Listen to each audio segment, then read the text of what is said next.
வணக்கம். இசை உலகில் தமிழுக்கும் தமிழருக்கும் மட்டுமல்லாது தமிழ்நாட்டுக்கே தனிப்பெருமையை தேடித் தந்தவர் இசைஞானி அவர்கள்.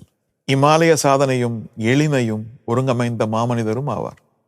சாஸ்திரிய சங்கீதம், மேற்கத்திய செவ்வியல் இசை, மக்கள் இசை இவற்றிற்கிடையே நிலவிய வேறுபாடுகளை தனது இசையின் வழியே ஒன்றாக்கிய இசை மேதை ஆவார். குறிப்பாக திரை இசையை கடந்து முழுமையான மேற்கத்திய செவ்வியல் இசையில் அவர் நிகழ்த்தியிருக்கும் சிம்பனி என்ற சாதனை ஒவ்வொரு இசை கலைஞருக்கும் இசைத்துறையில் புதுமை செய்ய ஊக்கமளிக்கக்கூடிய சாதனையாக இருக்கிறது.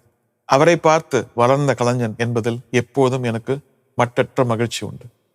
இந்த கொண்டாட்டத்தில் பங்கெடுத்துக் கொள்வதில் உங்களைப் போலவே நானும் பெருவகை கொள்கிறேன். இசைஞானி இளையராஜா அவர்கள் பொன் விழா ஆண்டை தமிழ்நாட்டு அரசே ஒருங்கமைத்து கொண்டாடுவதை இளையராஜா அவர்களுக்கு மட்டுமான விழாவாக அல்லாமல் ஒட்டுமொத்த இசை கலைஞர்களுக்கான அங்கீகாரமாக பார்க்கிறேன்.